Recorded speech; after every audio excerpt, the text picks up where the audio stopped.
This podcast is brought to you by Craft Beer and Brewing magazine for those that love to make and drink great beer. To learn more or to subscribe, visit beerandbrewing.com or find us on social media at Craft Beer Brew.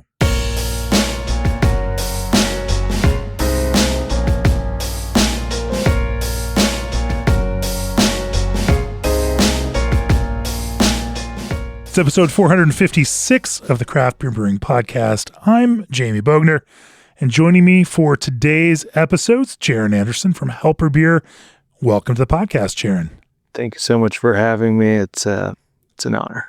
2025 was quite a year for you. If I'm thinking back to it, I think we met in March of 2025 in Salt Lake City. I had just finished up recording a video class with Kevin Templin at their brewery in Salt Lake City. And these guys stopped by the brewery and they brought some of their own beer with them. And that's where we met, and I had some of your beer for the very first time. An auspicious kind of collision right there, unplanned on my part, but fun, happy accident. Great to that. And you were like, you know what, we should send some beer into the magazine for review. And then you did for our lager issue last year. And that beer, that Helles that you make called Regis, ended up just absolutely crushing it with our blind panel. It was the top scoring Helles in that lager issue, and then became one of our beers of the year for 2025. And we chose that in September with Kate and Stan and Joe here in the office. As we tasted all of those things, you'd sent some more that we blind tasted, so they got to enjoy it too. And then, Stan and I were hanging out watching the GABF medals. All of a sudden they announced the gold medal for German style pills, and there you are again with a gold medal for Schloss Tour, your German style pills. So like this interesting kind of lager juggernaut between Helles and German Pilsner had to be something for you, huh? No, my goodness. Yeah, when I met you last year, that was definitely not planned. I had no idea you were there, but it was kind of a fun little run-in. Last year was wild. That doing that was definitely like kind of felt like a lifetime achievement type of thing, because it's something I've been working toward for a long, long time, and to get kind of in that pocket, in that zone, so quickly into our life as a brewery is pretty amazing. It's been 6 months now, and I'm still just like mind blown by it. Well, all the folks that know you are not that surprised by it, and all those folks that may have read the blurb about Regis in the Craft Beer and Brewing Best in Beer issue. Stan went to Kevin Templin, who you worked for, and you can tell that story here in a little bit. And, for Kevin, it's like, this is no surprise, of course. I guess the nickname was Jaron T. Yeah, I always, I don't know where I came up with that, but I used to say, like, I'd be like, hey, like, we'd be talking about something in the brewery or whatever, working at TF or even back in the Red Rock days, and I go, listen, I guarantee it. Yeah. And when I saw that in the little blurb, I was like, where did that? It's like somebody who's talking to somebody. We put the work in, Jaron. Like, this is what we do. We get the stories. This is Craft Beer and Brewing. We are not messing around on this. But anyway, long story short, those people that have brewed with you, who've known you, that brewed with you for many, many years, were certainly not shocked or surprised by this. They knew it was only a matter of time. I guess the real question is how it happened just so quickly after starting Helper Beer. So we're going to try to parse that in this episode, figure that out, because you are brewing on a small 10-barrel pub system. I mean, this is not a big lager specific brewery. You are making things happen at a small scale, making beer for the people of Helper. Helper is not necessarily a huge place. I have actually been there. Strangely enough, I almost ran out of gas right before that little valley in a little string of towns where Helper is at the top. I was mountain biking down in Moab and driving back up to Salt Lake City, and did not check my gas at the Green River exit the last time to get gas before you get up there on the local highway. And man, then I realized about 30 minutes in that like I was not going to make it to the next gas station. It was 2008. Like I don't think I did not have a smartphone at that point. So it wasn't like I could just like dial up, oh, where's the next gas station? Like, it's like, really? It's telling me there's not another gas station for 50 miles. And like, I don't have that range. Anyway, scared the crap out of me. And man, I coasted into on fumes to like Wellington or Price and got enough gas in the car. But I mean, I was on the phone with my wife long distance when we were living in New York City at the time, and just panicked that I'm going to run out of gas out here on this very low traveled highway down there in middle Utah. But I made it okay, and I'm familiar with the area, and it's a beautiful part of the country. And man, the outdoors stuff down there is absolutely incredible. So anyway, through the course of this, we're going to talk about lager brewing on a small scale and some of the ways you do it from a technical and ingredient kind of perspective to make award-winning, characterful, and also incredibly well technically executed lager beer on such a small scale. Before we do that... Hey there, Justin from G&D Chillers. Sustainability isn't just a buzzword, it's a necessity for breweries today. That's why we've engineered solutions like the Elite 290 Micro Series, running on natural refrigerants with near zero GWP. That's right, G&D's new Elite 290 Micro Series is built for brewers who care about sustainability and performance. It runs on a natural refrigerant with near zero global warming potential, has a compact footprint, and features variable speed fans for efficiency. They've chilled beer for over 3,000 breweries across North America, and with 24/7 support and remote monitoring, your cold side stays dialed in day or night. Get the details on natural refrigerant technology at gdchillers.com. And Jaron right here has a GD chiller out in front of his brewery too. That's right. Thing runs like a champ. Also, Berkeley Yeast just launched Dry Tropics London, their best-selling liquid yeast strain now with all the ease-of-use benefits of dry yeast. Dry Tropics London delivers the soft, pillowy mouthfeel and juicy character you'd expect from a top-tier London ale strain, but with a serious upgraded burst of thiols that unleash vibrant, layered notes of grapefruit and passion fruit. A lot of brewers love the clean passion fruit you get from Tropics, but don't want every IPA to be a tropical fruit bomb.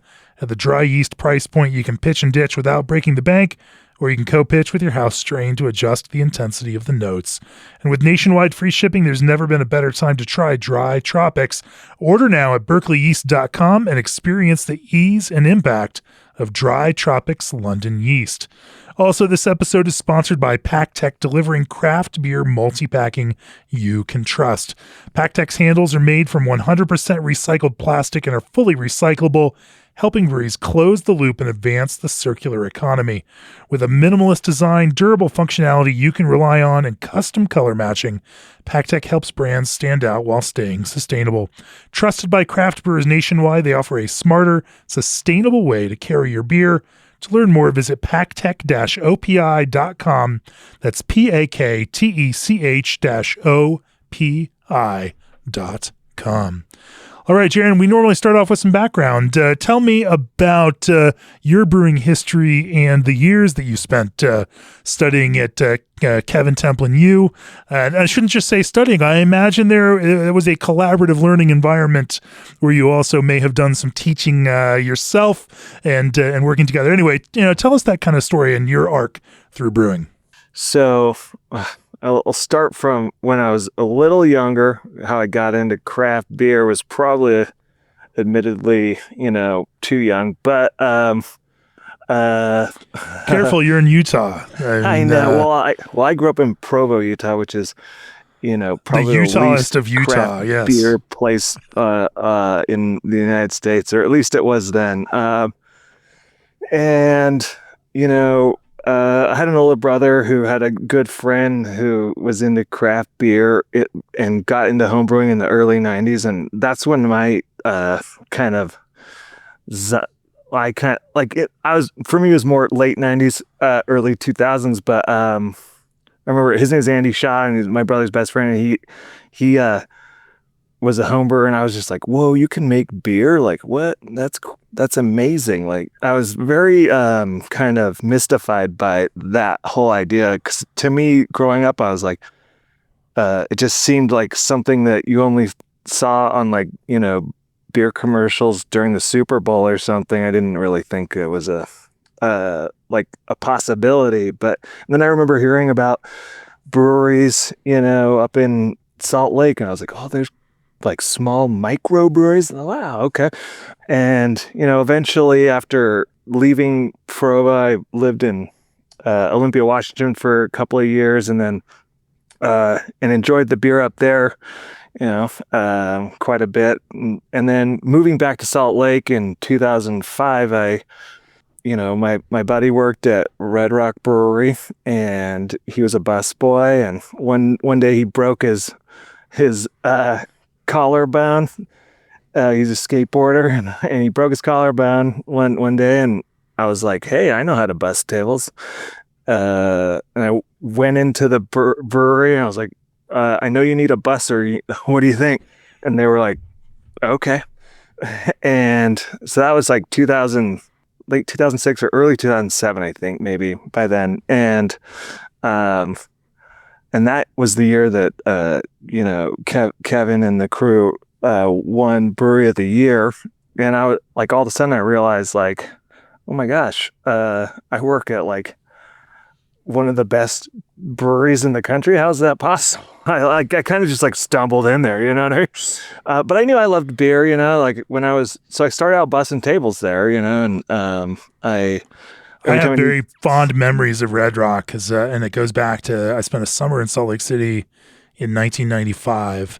I was doing a research project as a religious studies major, and long story there, but lived out there and rented a room from Jeff Evans and of the ska band Insatiable. And Jeff was like, "Hey, I'm going to go to the brewery and get some beer and growlers," and like Red Rock was one of the breweries. And I was like, beer and growlers, what's that? And this is completely new concept for me as a newly minted 21-year-old in 1995. And, and that I think has got my, so for me, that was like one of those moments in craft beer, that connection. And it's so just tied to Salt Lake City and Red Rock. And so it's kind of fun to even think about this kind of, going back to that kind of history. I love it. Yeah, so every time a new beer would come up, I would try it, and whether it was a Belgian, golden ale or a English mild or whatever. But I remember for me, it was the one that really got me was one day the Zwickel beer came up, and back then, which is like unfiltered German Pilsner.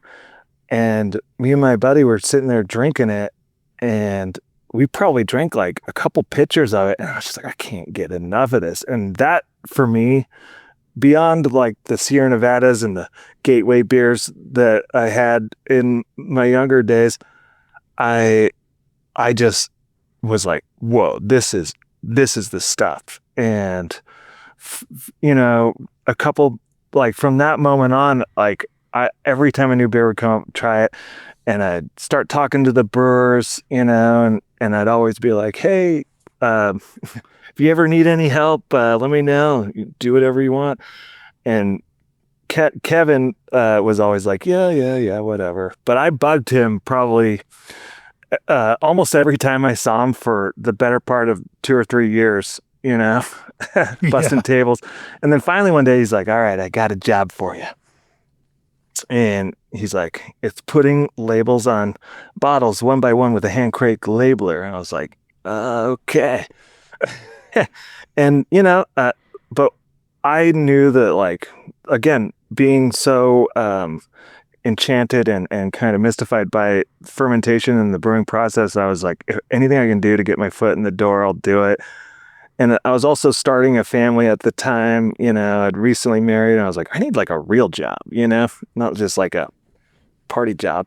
And so I looked at this as like, I could maybe do this, we'll try it out. And so that's what I did. And, from there, learn how to clean a keg, clean a tank, learn how to filter beer and move beer, and next thing I knew, like 1 or 2 guys left the brewery, and all of a sudden I was making work, I was like part-time kind of 2011, then went full-time 2012, and did that all the way up until 2018 when Kevin left Red Rock and started Templin Family Brewing. And I realized that, like, at that same time, like, my wife and I were like pondering the idea of starting Helper Beer, because one of my best friends had moved down to Helper to do a fine art painting internship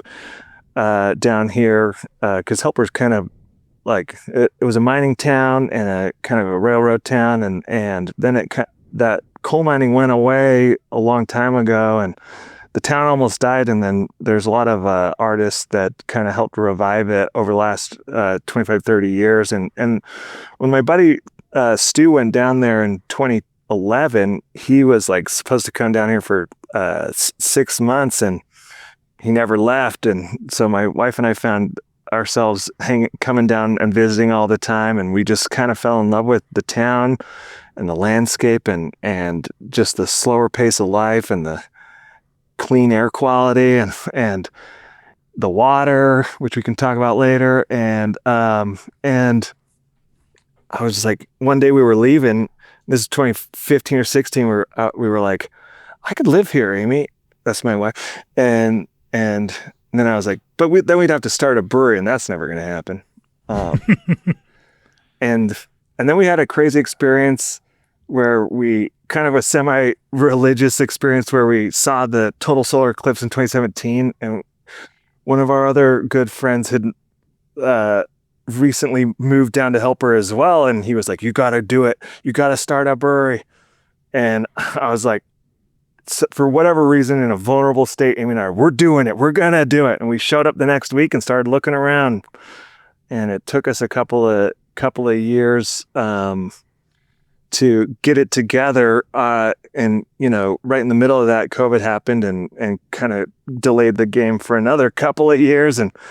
But we opened up in 2023, so almost 3 years ago now. And it was May of 23. And we've been going ever since. But, from 2018, let me back up to 2022 is when I was with TF, from the beginning there. And then, had to reluctantly leave there, but, to do this thing that, what just seemed like the next logical step. And Kevin was always, and still is very, very supportive. And I can never ever thank him enough or repay him for his mentorship and his friendship. He loves you to death and has told me as such. He absolutely wants to beat you in the medal race, but he does. But he is. If it's not going to be him, he's happiest that it's you. Well, he's very competitive, and I am too. And we like to play golf a lot, and he's gotten way better at golf than I am. But someday I'll get back there. But currently, I put him on notice when we opened up. I was like, "We're coming for you, brother." Friendly, but obviously, we like to jab at each other a little bit here and there. But of course, it's like super supportive. It's the best kind of rivalry, right? If I'm playing pickup sports with my friends or going for a mountain bike ride with some buddies, like, I do want to like shred them while we're out. Like, it's the natural competitive nature. And when we're done and when everything is settled, whether I win or lose, let's have a beer together and let's make fun of each other and enjoy the experience. Like, we can be competitive, but we can also be good friends and be good natured about it. And that is the spirit of craft beer as a whole, right? Everyone wants to win. Everyone wants them. They want those medals, and they want that kind of respect from their peers. But at the same time, we're also going to play fair, and we're going to enjoy and celebrate people's wins, once all is said and done. And hey, there's always going to be the next ride, the next game, and the next competition. All right, well, let's talk about, this kind of lager focus that you have with Helper. And I shouldn't say you make lots of styles of beer because you're, a local brewery for the town of Helper. And so lager isn't all you make, but certainly coming out of that lager is something you're passionate about and making it on a small scale and doing it incredibly well. All of those things are big priorities for you. Let's talk about that. But first, the multi-layered wonders of indie hop strata are now easier than ever for brewers to tap into. Introducing Strata Cryo in collaboration with Yakima Chief Hops. Whether brewing up a single hop Strata IPA to wow customers with the depth of flavor this variety delivers, or modernizing your flagship IPA to continue setting the highest standards, Strata T90, Strata CGX, Strata Hyperboost, and now Strata Cryo provide the tools for brewers to create their unique masterpiece. Indie Hop Strata, life is short, let's make it flavorful. And if you're like many podcast listeners, you've got a lot of beer at home and your regular fridge is at capacity, enter the Midea 50/50 Flex, the industry's first dual compartment 3-way convertible freezer. Here's what all that means for you. Options. The 50/50 has the power to be all freezer, all fridge, or a little bit of both, but you'll probably want to use those 20 cubic feet as a massive garage-ready beer fridge. You can also change which side the door is on or how you want the shelves to be arranged. The 50/50 totally flexes to fit your life. Plus, it's designed to maintain a stable temperature even in non-climate controlled conditions, so you can crack a cold one even on the warmest days in the man cave. Take your garage to the next level. Check out midea.com/US to get more info about this game changer today. And the Beyond Beer space is booming, and Old Orchard is here for it, supplying breweries with fruit ingredients for all your beverage needs. Low, no alcohol, hard lemonades, seltzer, cider, and more. Old Orchard has supplied hundreds of industrial customers across 49 states, including nationally and internationally loved brands, so that you'll be in good company. More information and free samples are waiting at oldorchard.com/brewer. That's oldorchard.com/brewer. All right, Jaron, tell me about, so you have this idea to start a brewery. It takes you a lot longer to start the brewery than you had initially hoped, which is everyone's story of launching a new brewery. But now you're building something in the town of Helper, and trying to create a brewery for the community. Tell me about, that kind of ideation on beers. How did you kind of come up with a point of view for Helper? Because, you have a personality in the beers that you like. How did that translate into, designing all the recipes for the brewery? Well, come from a love of lagers, it was an easy decision for me to be right off the bat and know that like one of our kind of mainstay flagship beers was going to be an American lager, right? Because Helper is as much as we do it for the hospitality of tourism, which is significant here, we wanted to build a space that was, for the community, like one of those third space kind of places that people can kind of, like the local pub, because at one time Helper was the county seat and had the booming coal mining thing, and there was 15 bars in this tiny little town and brothels and all that, and it was quite debaucherous from a lot of the stories that I've heard. Anyway, there's only one bar left, and that's the Regis Club, the namesake of the Helles that we make. But I knew right off the bat one of the first beers I was going to brew was just going to be an American kind of light pale lager, and because I knew that like most of the people down here are not going to be super craft beer savvy, and it just made sense. So we made, the first 3 beers we did was a stout, a Weiss beer, and then we did, Helper beer, which is just a American lager, and super light, crispy, drinkable. And, that was kind of the idea, is just to let people know, like, yeah, we're a craft brewery, but like, if you want a Budweiser, go to the grocery store, but here you can still have this like super flavorful, yummy thing that's not, just, but, and it, You don't have to it's not just IPA here, we're not just going to load you up on hops. You can have a beer that you'll recognize as a beer similar to the beers that you may be familiar with. And we'll work on you from there. Yeah.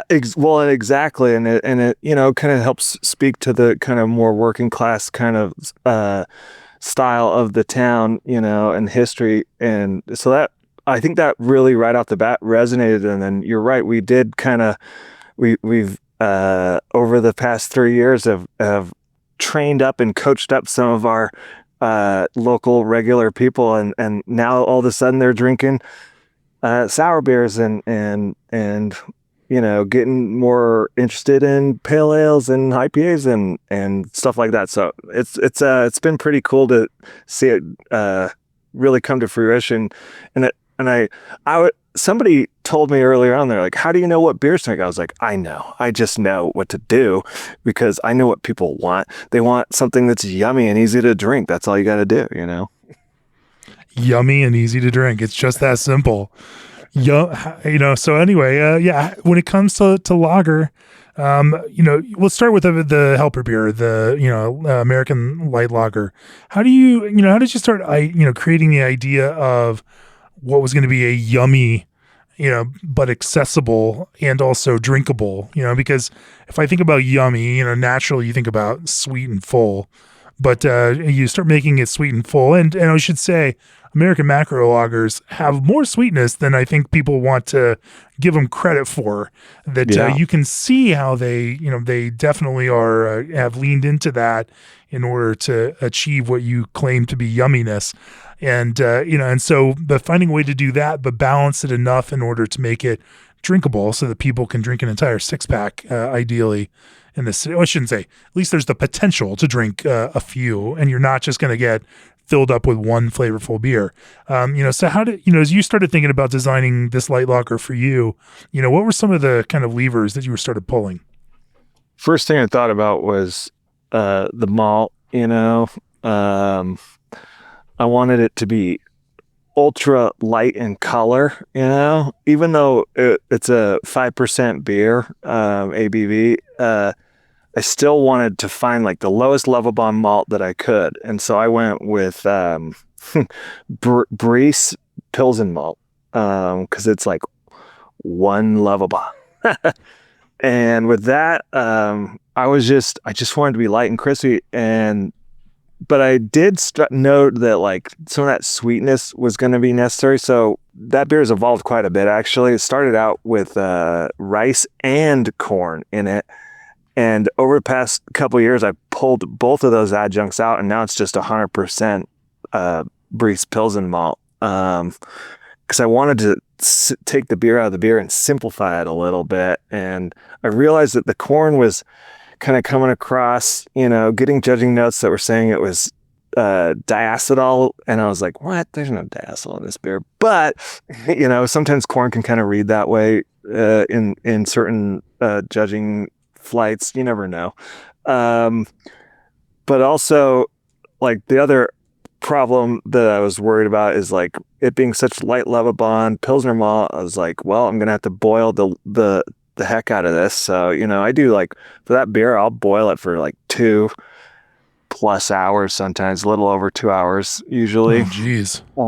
Which sounds insane, but I want to get, I like as much, like, I hate diacetyl, but I hate DMS worse, so try and get as vigorous a boil and just let it rip and get it all out of there. And that one is like the hardest beer to make on planet Earth, in my opinion, because it just is so delicate, and even though it's so simple, You're fighting, because now you're fighting multiple things. You want this to be so light, so you're using a super light level bond Pilsner malt, but now you're also boiling it for 2 hours. Mm-hmm. And, that's extra kind of thermal stress around that, and some potential, you're reducing the amount of, of beer there, and potentially concentrating some of the color while also risking some heat, impact on the color itself. And, and you're in Utah, like, it is the desert around you. Like it is very dry. You like boil off is a real thing. Like, so 2 hours of boiling, like, you're now having to then back up and plan for a whole bunch of these kinds of impacts for through that kind of long boiling process. Yeah, it does impact the color a little bit, but not as much as I thought it would. And I think that it does help the flavor kind of develop a little bit with some of those that caramelization that kind of happens within the kettle. I've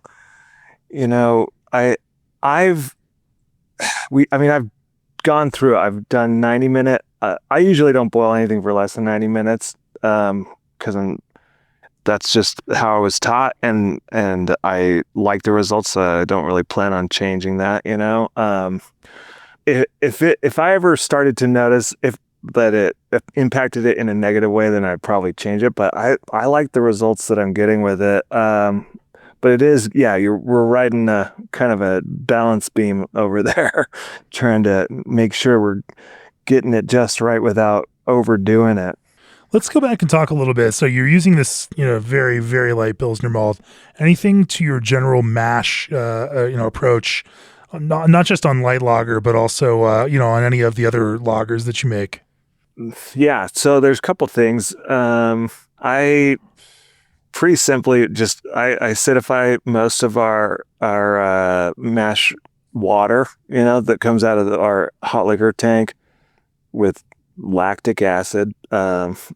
I think that a lot of people, some people don't like it, some people like it. I think it gets good results, and I'm able to kind of hit my pHs as long as I pay attention to topping up the tank. I'm able to get my pH exactly where I want it from brew to brew, and that's, to me, super important. But like what's your goal pH range on that?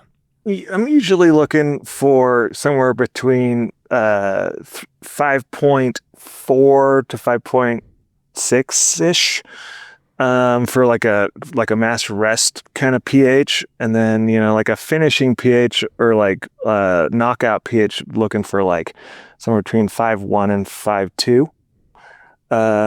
I feel like, especially with the light lager, if you get much below that, you're gonna run into some issues that, like, probably you're gonna end up producing more acetaldehyde potentially, and a whole other range of problems you don't want to get into, especially with such a delicate kind of beer. So try and keep it in that 5.2 range, and then, I need to be more fastidious about checking pH of every single beer when it's like finished, so I couldn't tell you exactly what they're always landing at. I am a one-man show over here, so it's like some of those things I'm like, I should be better at, but we'll get there. Sure. So you're in a small system. You adjust pH, so that the mash gets dialed in. Single infusion, step mash. Tell me about your mash process. Decoction. So, what are you doing there? Initially I was one of those guys that wanted to do have like a 3-vessel system and do decoction mashing and maybe even have the ability to do turbid mashing. And then when it came down to building the brewery, I was like, well, I don't have the space for an extra kettle, and I'm not totally in love with like a 12-13 hour brew day all the time. And so one thing that we have on our system that's pretty cool is on the Vorloff recirculation hard pipe there, that we have like a kind of like a tube heat exchanger that is also heated by our oil heater. So I guess I should mention that our kettle, the way we heat our kettle is with like a thermal heat transfer oil that pumps through the jacket rather than like steam normally would. It's like a just like a mineral oil that pumps through there, and it's sealed off and everything. But so the tube heat exchanger has the ability to do kind of like you can do a step mash with that. And I haven't done it a whole lot. I've done it with a couple of lager beers. I don't do it with the helper beer. I just do single infusion with that. Schloss Torres single infusion. I've played around with the step mashing we did a Danish Pilsner a long time ago, that was on draft only. And then with that Helles, I've played around with a couple of batches with doing the step up, and I feel like that's really nice because you get kind of some of those benefits of kind of flavor developments that can kind of happen with stepping up the temperature and prolonging that the time that the grain has to kind of go through those saccharification risks. But I don't do it with every beer all the time because it is time consuming, and also I just don't think you need to. I have all the respect and love in the world for decoction mashing, and I love the flavor and everything.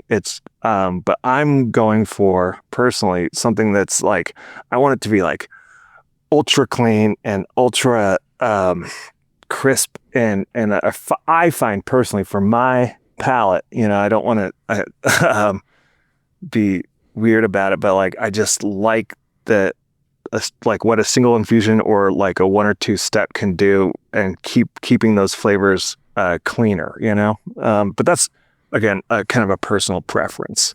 Sure. Do the competition batches get decocted, or are those or these single infusion mashes? So the beer that we sent, the Helles that we sent you, that one got a step mash, like two different steps, but like the gold medal Schloss Tor was just single infusion. Well, there you go. I know, isn't it crazy? Plenty of brewers are winning that way, and so like it's not just one thing that's like, oh, this is the reason that you guys are winning. Like it's always lots and lots and lots of things. As Ashley Carter would say, it's 100 small things, not one big thing. Oh, and totally. And one thing that I guess I should mention that kind of goes into all these lager beers, and as everybody knows, like water is beer, right? And we're very, very lucky to, like, here in the Mountain West, like water's typically pretty hard. And I'm not going to pretend that I'm a water chemist at all, because I'm just not. And that's like, if you were going to put me on the spot and ask me what my weakest point of brewing is, it's my water chemistry knowledge.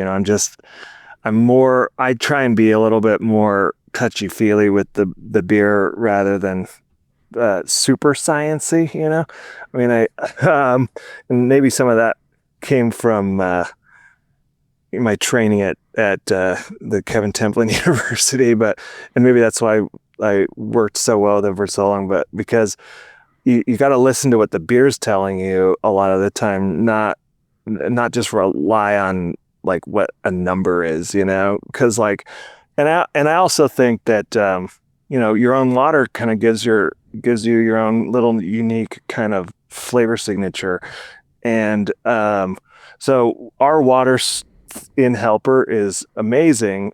Some people would be worried because there was a lot of coal mining in the area, and I was initially like that, but when I found out that Helper has a single source of water that feeds Helper municipal only, I was like, oh, okay, that's interesting. And it comes from a spring that's like fed from like the top of the mountain. We're right at the mouth of a canyon, and the spring comes from the top of the canyon. And we got a couple different like in-depth water reports when we were first kind of probing into starting the brewery, and found out that it's really good. Total hardness is relatively high, but the phosphate. Do you know what relatively high is? Last time I checked it, it was like 220 or something like that.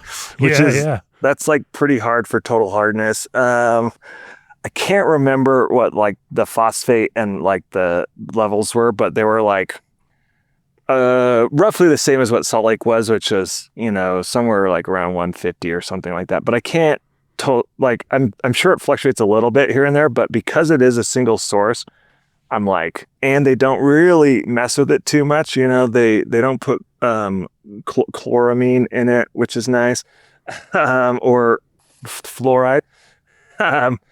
Then I was like, oh, I just love the idea that it's like a single source of water, and that's pretty an underground source that's not, changing significantly seasonally, or dealing with all of those things. Sure. So I rely quite a bit on that, and I have a theory, and maybe you could tell me, but the minerality in our water and the composition of it is what is like lending to some of these lager beers so well. Because I'll be drinking our Helles or our Pilsner, and I get like these like really, I think my theory is that it helps with the malt kind of structure, the malt flavor structure, in this way that like kind of gives it this like really kind of defined like maltiness without it being like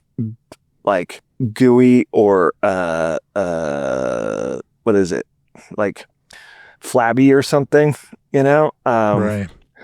And also that high like kind of phosphate levels, I think help with like a beer like say Schloss Tor that has a fairly large hop addition in the kettle.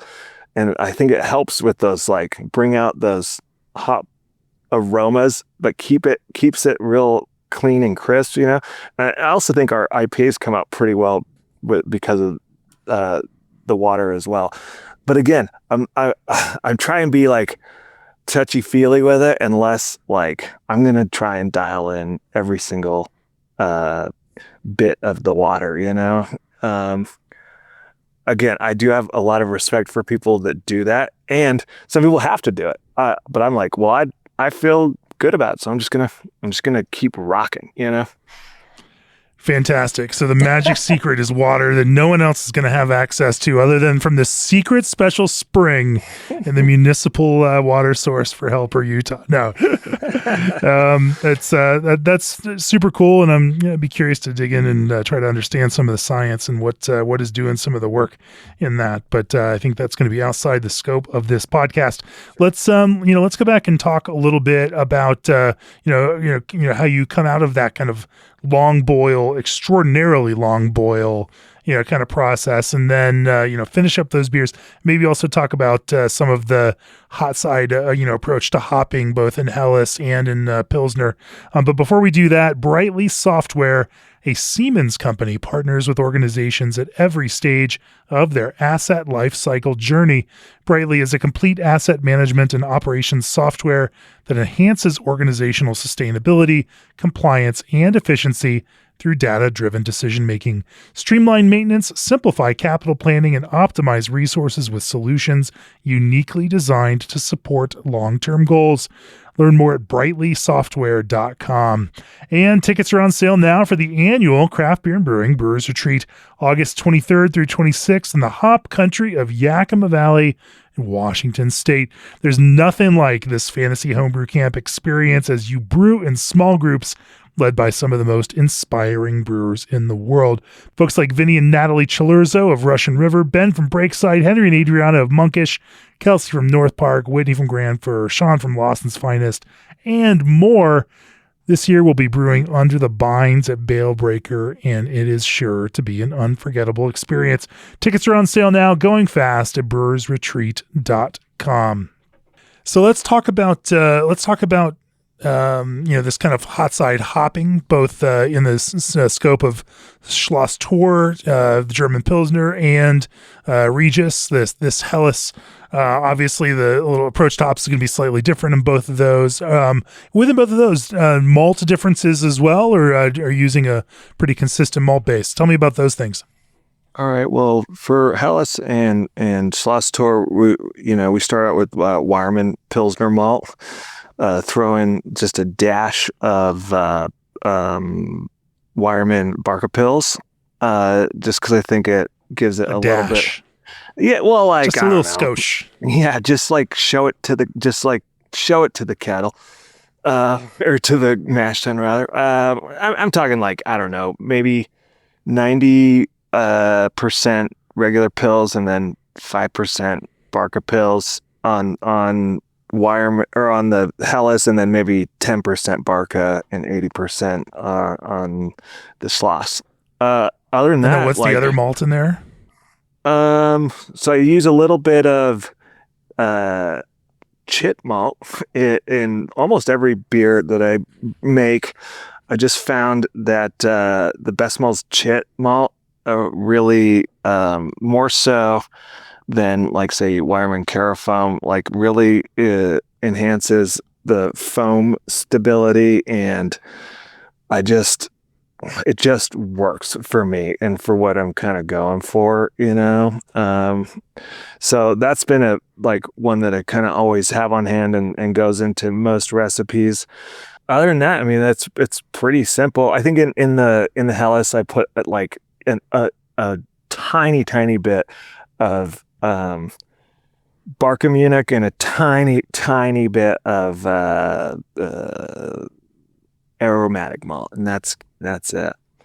Oh, and then Schloss Tor, I do put a teeny bit of acidulated malt in there just to kind of sharpen it up a little bit. Anyway, and just get the boil going, do a 90-minute boil. I've been bittering with Magnum hops because my kettle is, it's a kettle whirlpool combo, so I kind of have to manage the hop load that goes in there. Otherwise, the hop cone gets too big and I lose too much beer. So the Magnum has been for bittering for both those beers has been working out really great. One of the interesting thing that I do with Schloss that I don't do with the Hellas is that there is no second charge, like say 30 minutes left in the boil charge. So it's basically just a bittering charge and then a fairly massive whirlpool charge.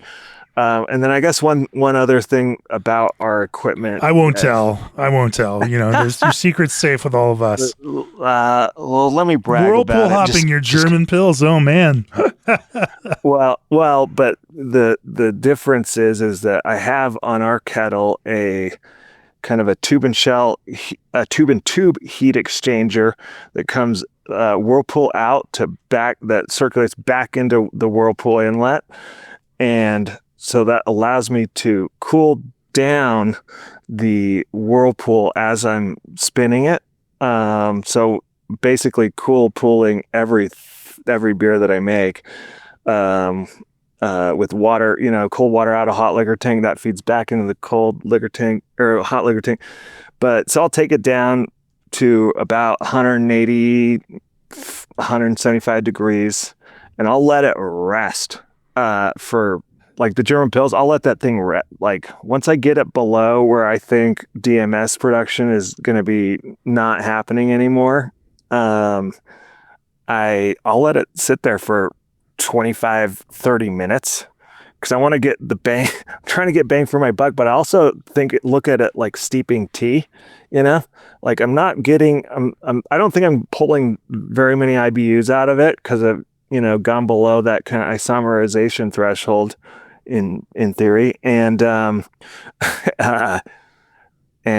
I'm looking at it like I'm not volatilizing off some of those aromatics that if I'd have just dumped in the whirlpool charge like right when I start spinning it around, so I'm trying to lock those aromatics and flavors in there, and then I'll knock it out into the fermenter. So that's kind of the process that I've been going through, and I played around with it quite a bit over the past few years, and tried to dial it in, and I like the results that are happening with it. Cool pooled this award, GABF gold medal winning German Pilsner. I absolutely love it. Absolutely love it. But there's this intersection of modern techniques and or contemporary techniques and classic styles, and figuring out how to do that without the hops coming across as too overwhelming. And because in that kind of scope, you don't want it to read, even in the judging, as being overtly dry, late hopped or dry hopped, because it's not dry hopped. Obviously, we're talking about whirlpool hopping. But if judges in that kind of scope came across to them as like a lot of heavy-handed late hopping, then it's not gonna get into that kind of metal round. So what is the secret there? Is it hop selection? Is it just judicious amounts? Is it some of the way that you kind of extract in that kind of time? Tell me about some of that. I'm curious about the details. I think so. My American sensibility and my eagerness to test the limits of this system early on. I was putting way too, like for the Schloss Tor, way too much hops, because I was like, I want this to be like hoppy, but without being dry hop. And the first couple of competitions that we entered, like World Beer Cup, GABF, the notes came back like, oh, what is this beer, dry hop? It's too hoppy. And I was like, too hoppy for a German Pils? How dare you? But, I was like, I listened, in fact, like last year at GABF, I was hanging out with Steve Luke, and he was like, your German Pils is too hoppy. It's too much hops. And I was like, what? And so I went home. I was like, how is this guy telling me there's too much hops in a beer? But I was like, I listened, and I went back home, and I started just gently kind of pulling back some of those whirlpool hops out, and I got it. Like I was putting like 18 pounds in at one point in the whirlpool, which is obscene. And so I've dialed it back down to like, now we're at like, I don't know, 9 or 10 pounds, 3 different hops right now. That beer has, kind of the star of the show is Saphir, and backed up by some Herzbrucker and a little bit of Spalt Select. But yeah, like I had to, I definitely had to like rein it in a little bit. But I think that is like that weird kind of urge for like more is better, right? But no, not always, not always. What is it about that blend of hops that you really like? Well, the Saphir has this really beautiful kind of floral thing going on, and it's just a little bit of like citrusy, but very faint, and then that Herzbrucker has that kind of like sweeter kind of citrusy herbal thing, and then that kind of backs up that floral note without overpowering it, and then the Spalt Select just gives it that kind of more grassy herbal thing, and I think sometimes the Saphir that I've been getting also has like some of that nice kind of like open field kind of grassy notes as well that I'm kind of looking for, that I think go really well with like the malt character, but it's one of those things where like I don't have like big hop contracts, I just I do what I can, but I can't go to Germany and like select hops, but so I'm kind of Sure. stuck with what I've got. And I'm also like, if last year I brewed just under a little under 500 barrels of beer, and maybe this year I'll maybe do a little bit more, but it's all about just trying to like, if you get a different bag of hops and you don't like it, maybe you just send them back or something. I haven't ever had to do that, but like I try and if the hop is telling me something that like it wasn't from the last lot, then I'll maybe try and adjust it and tweak it just a little bit. But I haven't found over last year that it hasn't been too bad, but or there hasn't been too much difference between lots that I've gotten. But sometimes you're rolling the dice with a lot of that. I do trust the people that select hops in Germany and bring them back here. I think they've done a great job. Shout out Hollingberry. There you go. Well, let's with the Regis Helles. How's hopping in that one differ? Obviously, fewer IBUs. The hops are not the focus on that beer. How's that differ from the Schloss Tor? So with that one, I try and go a little bit more kind of old school, traditional. Kind of 90. I'll do like kind of a first wort edition for all these beers, and then that's just bittering, and then I'll do for the Helles, I'll do like a 30-minute edition, and then like a tiny, just like a couple of pounds, and then and I'm using Hersbrucker for that hop, because I'm not really trying to get the hops too in your face, and I'm kind of looking for them to be there but not there, and I kind of know that they're going to fade over time, especially after like a solid lagering kind of stage. The hop character will go away, because like when I've noticed that like some people have said that the Helles is very hoppy, and usually it's like that when it's like super fresh, like right like that like third or fourth week of lagering. But then 5 or 6 weeks, 8+ weeks into it, you're like, oh, it's mellowed out, and that bitterness mellows out, and it gets me where I want to be. But yeah, I'll do like a 5-minute edition of just like a handful, and then in like another 1.5 pounds at just Whirlpool, and do the cool pool method, and that's that on that one. Pretty old school, simple. I'm going to be brewing a Czech Pils on Friday, and we'll probably have like a series of hop additions starting at initial bittering, and then we'll go from 30 minutes to 0. We'll probably have like 5 small hop additions, and then a flame out. We're going to play with that one a little bit. It'll be fun. Nice. Well, let's shift gears and talk about fermentation. So you come out of your cool pool, you knock out. How does fermentation? What's your baseline kind of lager fermentation, and does it take any different kind of tones between the light lager, Regis, and Schloss Tor? Yes. And that's something that I've been kind of learning and playing with over the past few years. Initially I started out again, American sensibility, the colder the fermentation, the better. And what I found with like, say, the light lager, like the Helper beer, is that the notes that I was getting back, especially from competitions, where the people they were saying there's a lot of acetaldehyde in there, and I was like, yeah, I get that, but that should be okay for that beer, but it's too high for that, to be considered. And so I started doing a little bit of research, and I kind of read somewhere, I forget where, that like sometimes if your yeast isn't like super healthy and you ferment super cold, like you can end up producing a lot more acetaldehyde. I'm not sure. And if anybody listening has feedback for me, I'd love to hear your thoughts about this, because it's a ever-growing ongoing challenge with acetaldehyde and the light lager beer.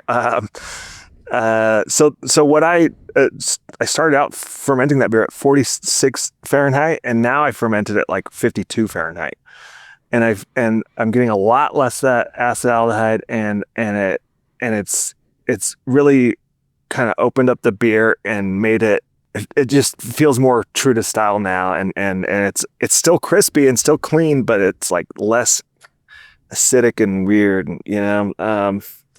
as far as like Schloss Tor and Helles, I did start fermenting those real cold, and I've gone back to like fermenting those at like 48 or about 49 is kind of where I've been going recently over the last year or so. I've settled that like I like 49.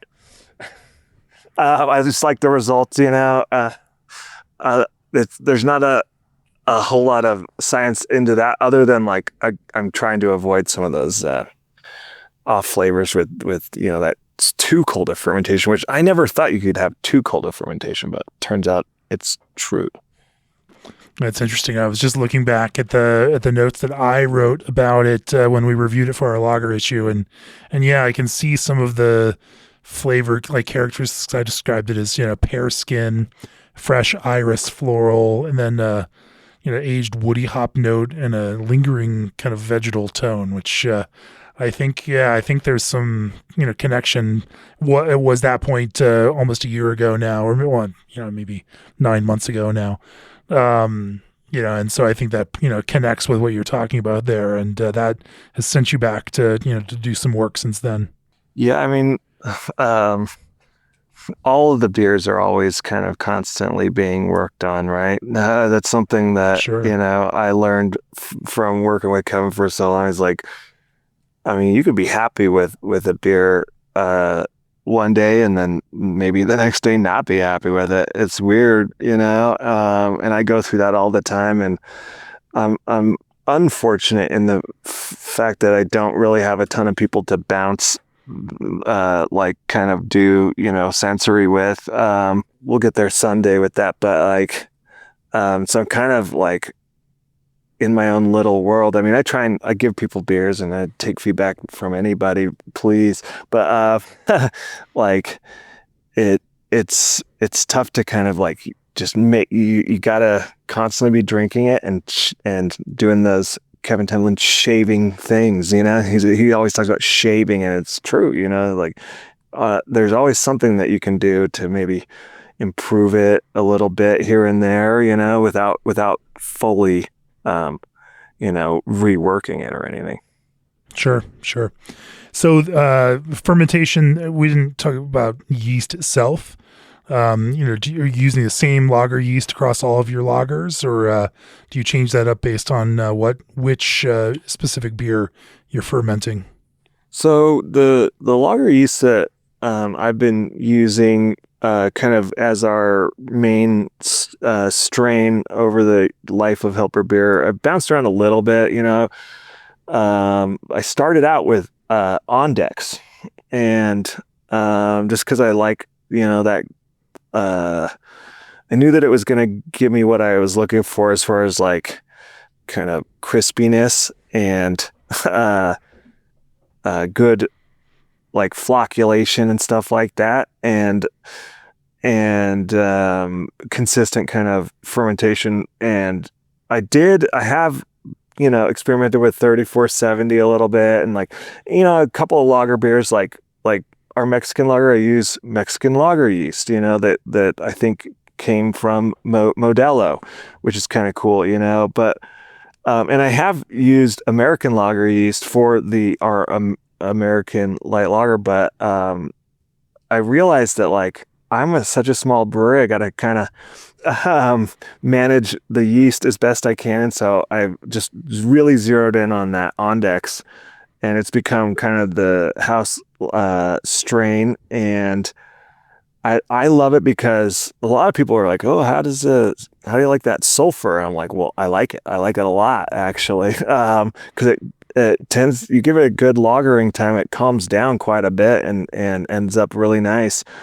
But it does kick off quite a bit of SO2 during fermentation, but I find that as long as I don't spund it too early or anything like that, then good to I really like that kind of light sulfur kind of finish to it. I think it adds a lot to the beer.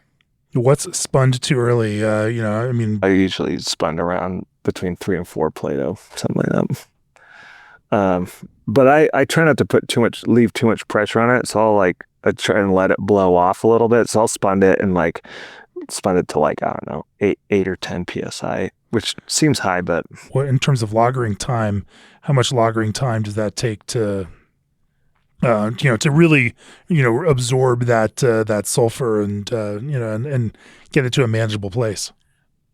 Usually I notice it really start turning the corner around the day 21 is when I'm like, oh, now that's starting to crisp up, and it's now that's a lager beer. Before it was kind of a just like a green beer or whatever, and it's still very yummy and delicious, and I will drink them off the Zwickel, but like, and I like to taste it every day and see that development happen, and yeah, 3 and really 4+ weeks is when I start to notice that it starts to kind of really tighten up and be conditioned in the way that I'm looking for. That's super cool. And then, when it comes to Schloss Tour and to Regis, the Helles, same Andechs strain. Mm-hmm. Anything different about fermentation with those? No, not really. No.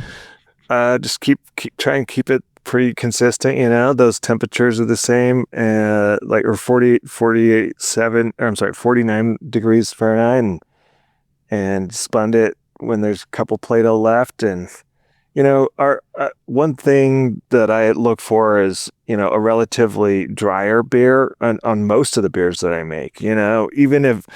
Even like an imperial stout, like some people, like our imperial stout's 12%.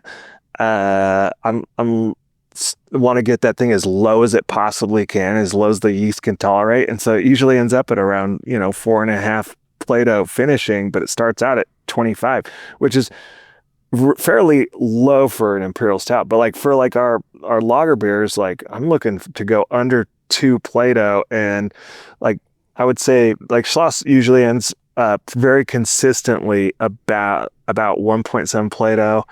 The Helles is like 1.9, Really? but the helper beer that consistently, I'll have that ending at like 1 Plato.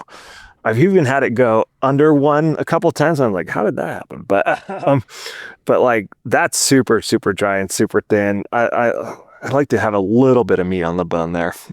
That's kind of incredible to, then take that Helles down to such a dry kind of point and have it still drink malty and full, to kind of read and connect out there as a Helles beer.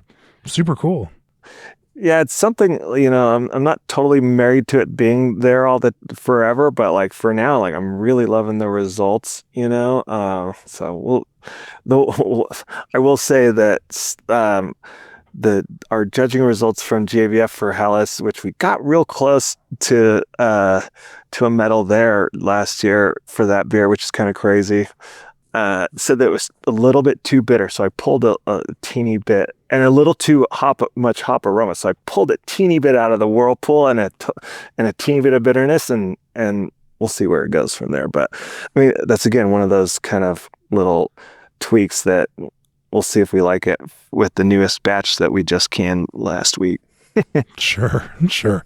Well, as you look at, lager brewing as a whole across these on a small system, are there any other kind of fine points that you think, that feed into your process, the way that you use ingredients, whatever that is, that help take beer from being good or really good to great and medal winning? Well, I think, definitely for me, intention has a lot to do with it.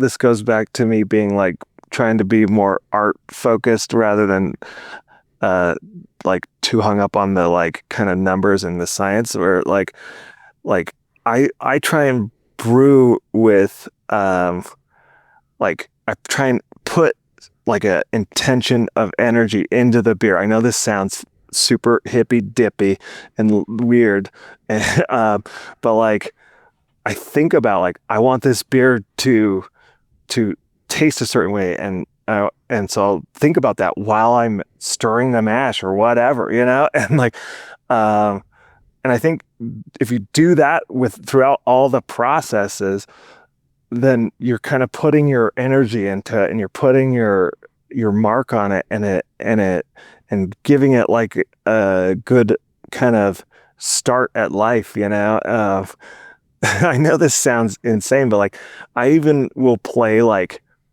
music in the brewery at night, and even like I've been experimenting with this is gonna sound totally nerdy, but with like frequency, like vibration, and like putting like speakers next to the fermenters during the like primary fermentation, and like putting it at certain like hertz to like give it like a certain frequency and to see if that like affects the like fermentation. I have zero anecdotal results to share with you, but I'm sure over the next couple of years, as I kind of try and gather some of those anecdotal results, I'd love to share it with you when I get a little deeper into that. Interesting. I don't know how you create a control, for I don't that know either. experiment, but it's just, it's a fun little thing. We'll see what happens. But if we keep doing well, then maybe it's doing something. And all out there in small town Utah. That's right. Frequency manipulation, audio waves right there through your fermenters. I'm curious and would love to learn more if you do find anything that you can pinpoint around that. But in the meantime, obviously the proof is in the pudding. The beers that you're making are hits with judges. They're hits with our blind panel. They're hits with GABF judges, and they're hits with your locals, and who are digging those beers. And to find all of that from a pretty small place out of the way in Utah is super fantastic. But of course, coming out of that Kevin Templin University of Brewing, it's no big surprise for all of this. So anyway, I think that's a great place to bring this to a close. G&D Chiller's new Elite 290 Micro Series is built for brewers who care about sustainability and performance. Berkeley Yeast's Dry Tropics London offers their best-selling liquid yeast strain with the ease of use of dry yeast. PacTex handles are made from 100% recycled plastic and are fully recyclable. The multi-layered wonders of Indie Hop Strata are now easier than ever for brewers to tap into with Strata Cryo. The Midea 50/50 Flex can convert to all fridge, all freezer, or half and half with just the touch of a button. Old Orchard is your source for all your beverage needs, from low and no alcohol to hard lemonade, seltzer, cider, and of course beer. Brightly software enhances your data-driven decision-making. And get your tickets now to the Craft Beer Brewing Brewers Retreat this August in Yakima Valley, Washington. If you've enjoyed this podcast, go to beerandbrewing.com, click on that subscribe button. And if you are a professional brewer out there, and I'm sure there's a few of you listening to this episode trying to understand how Jaron won a gold medal in German Pils at GABF this year, you know who you are, and I know you're listening. Go click on that industry all access subscription. It's one price. It's three seats. For that membership gives 3 different brewer email addresses access to all of our online content that's behind the paywall, all of our video classes, our weekly all access emails with digital first stories from Capernauts, Dan Hieronymus, and more. Gives you 12 review submissions per year to Craft Beer and Brewing Mag, and it certainly pays for itself, all for about the price of 1.5 GABF entries. So affordable in the grand scheme of things, that industry all access. It's Craft Beer and Brewing, it's Brewing Industry Guide, and it's our annual Spirits and Distilling magazine and all of that stuff. Anyway, check that one out. Jaron, if people want to learn more about Helper Beer, the beers you make, come see you in person. Maybe they're out there mountain biking or hiking in Utah, in that beautiful country over there, and they want to stop in for a beer, or if they want to learn more about the brewery, where can they do that out there in the digital space and in real life?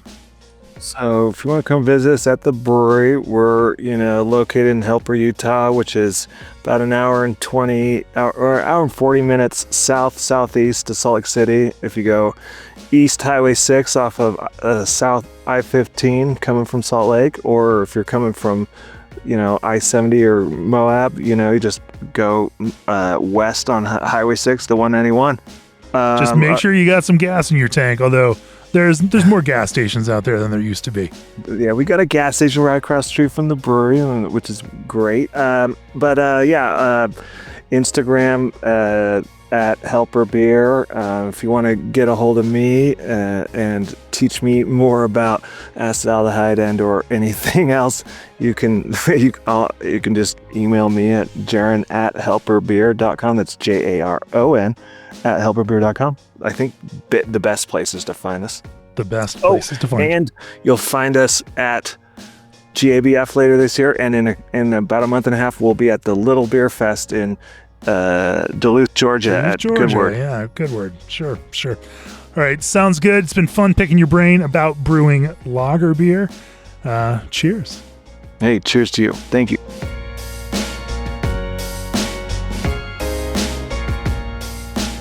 This podcast has been brought to you by Craft Beer and Brewing Magazine for those who love to make and drink great beer. To learn more or to subscribe, visit beerandbrewing.com or find us on social media at Craft Beer Brew.